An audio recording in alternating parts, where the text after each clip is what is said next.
Before I was a rabbi, I taught bravery. After college, when I was 22 years old, I moved to a small town called Eldora, Colorado. Eldora is an old mining town in the mountains behind Boulder, Colorado, and I lived down a dirt road in a 100-year-old log cabin at roughly 10,000 feet, not far from the Continental Divide. Eldora, which is tucked into a valley just below the divide, has been clocked as one of the 10 windiest places on Earth, and is so consistently snowy and icy that when I lived there, I had to put studded snow tires on my car to get down the dirt road to my cabin. If you don't know what studded snow tires are, they have nails driven into them to break the ice. My parents joked that I lived in the Arctic Circle, and it felt like the truth. It could be 70 and sunny down the road, half an hour down the road in Boulder, while half an hour up the canyon in Eldora, there were whiteout blizzard conditions. My next-door neighbors, in their own log cabin, had a giant Alaskan 100-pound Malamute who loved the weather. My other neighbor, a ski bum, had a husky, all of which is to say that for the year that I lived in Eldora, I felt like a total badass. But I also felt like a badass because of what I did for work. In the morning, I was the nanny for four 4-year-olds, which is still the hardest job I have ever and will ever have. And in the afternoons, I worked for an organization called City Cliffs. City Cliffs was a nonprofit founded by a woman who, though she ended up in graduate school at Harvard, came from a deeply troubled family and spent her teenage years homeless living on the streets of Boston. She created City Cliffs to help at-risk teenage girls from low-income homes learn how to rock climb. Rock climb, you may be thinking? How does rock climb help at-risk teenage girls? A few reasons. First, when they were climbing, the girls were learning to see their bodies as useful, bodies that could carry them 500 feet straight up a rock wall. And on those walls, the girls learned that they were strong and capable and tough. Because when they were climbing, they weren't looking in the mirror, no one was talking about what they looked like or how much they weighed or what they were wearing. When they were climbing, they were the subjects of their own lives, not objects in other people's. Which means that far more than climbing, City Cliffs taught confidence and also courage. Every afternoon, I would arrive at the rock gym, clip myself into my harness, stand at the base of a wall, and yell up at the girls again and again. You can do it. You've got this. Just reach. That's right. You're amazing. And when they did, and when they reached the top, those of us still on the ground would cheer wildly and tell them how incredible they were. And eventually, girls who hadn't known how to put on a rock climbing harness at the beginning of the school year were hauling themselves up harder and harder climbs, their self-confidence building with every new hold, their arms and legs animated by courage and bravery. It was thrilling to witness. It was also personally challenging.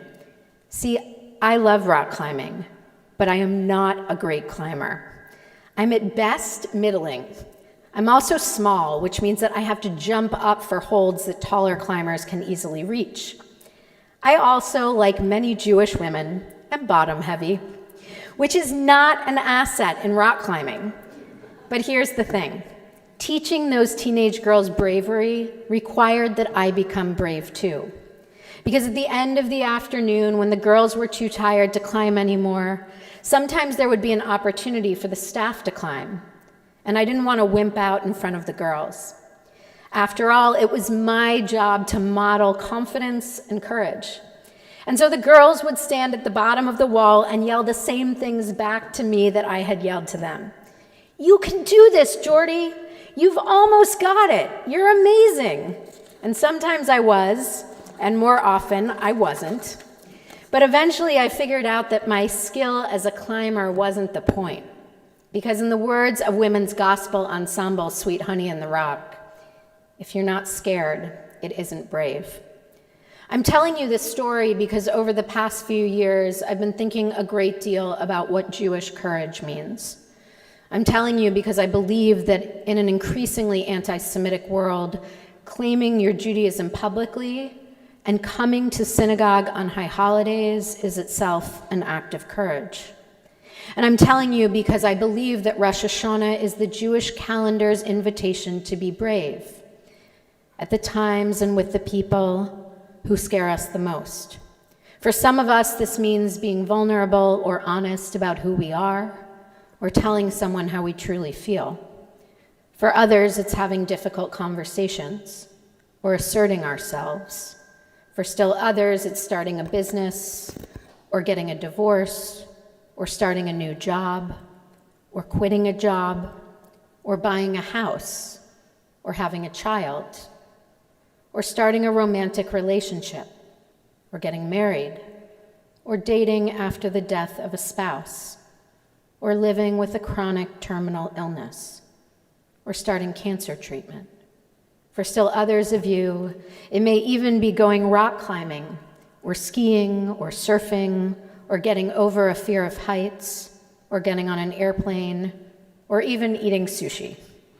There are so many different ways to be brave.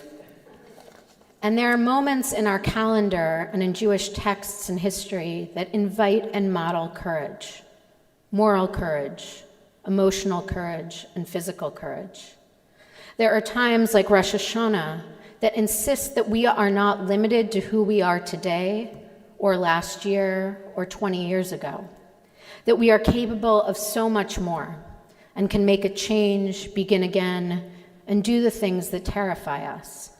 That like our ancestors, we can find the gumption to enter the promised land, the bravery to leave Egypt or Poland or Germany or Austria, to imagine a country called Israel. See, we come from a tradition of incredible courage. And Rosh Hashanah is when we look deeply into ourselves and recommit to the kinds of transformation and change that require courage, that require that we become vulnerable, that we become honest, that we take the risk, call out injustice, or whistleblow, or take an unpopular position, that we leave a relationship that is not working. Because our story is a story of extraordinary bravery and astounding moral courage. It's a story that begins with Abraham leaving home to go to a place he does not know, and his wife Sarah bearing a child at 90 years old. It continues with Jacob being brave enough to embrace Esau, his brother, after years of estrangement, Joseph breaking down and revealing his true identities to the brother who left him in a pit, and Moses hitting an abusive Egyptian taskmaster and leading the Israelites out of slavery and through the Red Sea. And that's just the Torah. There are also the Spanish Marranos who practiced their Judaism in secret during and after the Inquisition, refugees from the Pale of Settlement pogroms like my ancestors, the heroes of the Warsaw Ghetto Uprising, the survivors of the concentration camps, refugees from Hitler's Europe, and refugees from the Shah's Iran, current and past Israelis, and so many of our own ancestors who gifted freedom to generations they would never meet by leaving everything and everyone they knew behind. And there are so many Jewish women, too, who have committed extraordinary acts of courage. Hannah Senish, Anne Frank, Gloria Steinem and Betty Friedan, and of course, Ruth Bader Ginsburg, Judy Blume, and Sally Priesand, the first female rabbi in America. And there's Steve Greenberg, the first American out gay Orthodox rabbi, and Rabbi Denise Egger, who founded the first LGBTQ synagogue in the country. There's Rabbi Mary Zamor, the president of the Women's Rabbinic Network, who has held Jewish institutions accountable for their treatment of female rabbis, from pay equity to on-the-job sexual harassment. And there are Jews of color who still, in too many Jewish communities, have to be brave in ways that are often humiliating, who especially today and on Yom Kippur often walk into synagogues quietly holding their breaths, expecting to be stopped by security and questioned about their Jewishness because they don't look Jewish. What does this mean for us here today? I think it means that all of these examples are not merely inspiration. They're proof. They're proof that each of us is capable of taking big risks, starting new journeys, and doing the things that frighten us. They're proof that the things that scare us the most are an invitation to a bigger and more fulfilling life. Let me tell you another story. As many of you know, I officiated a wedding in Alaska a month ago. The wedding was for two of my former Yale students, Ike and Nate, who met and got together when they were both in the Whiffenpoofs, Yale's oldest and most prestigious a cappella group. And when they first got together, they decided to hide their relationship. In the vows they made to each other at their ceremony, Nate talked about why. With his permission, I want to share part of what he said with you. Ike, as I think about our future and the commitments I want to make to you, I am drawn to our beginnings. In just over 2 weeks, you and I will celebrate our 10th anniversary together. But to say that that's when we started dating would be a little misleading. For the first few months, and really for our first year of being together, we were doing so in secret. At the time, we were both Whiffenpoofs, and we were spending dozens of hours every week performing and traveling. We felt it wasn't prudent or really acceptable to be publicly dating. So we'd meet up to go running, or at night after shows, or steal a quick trip to New York City on a free weekend. But when we were on gigs or traveling, we would pretend like nothing was going on between us. That wasn't true. On the contrary, we were absolutely falling in love. And if I need any proof of that, all I have to do is revisit the many love poems that I wrote you that year. I've been reading those poems over the last few months, and it is clear how much passion I was feeling for you that whole year, but also pain, because so often I wasn't able to act on it. These poems tell the story of a love in hiding. In truth, I think I was used to feeling that way about my love, and I think you were too. I think from the beginnings of our memory, we both felt that we had something really, really big to hide. That even if we weren't explicitly conscious of being gay, we felt there was something about us that the world didn't want. That feeling comes from so many places. The gay jokes and slurs at school, the stories of queer people beaten and murdered, the man who spit at you and me in that dog park in New York City, and we were afraid he would come in and we wouldn't be able to escape. To this day, even in big cities where ostensibly we are welcome and safe, we often feel that we should not hold hands or make any public display of our love, because we are afraid that a hate crime might be perpetrated against us.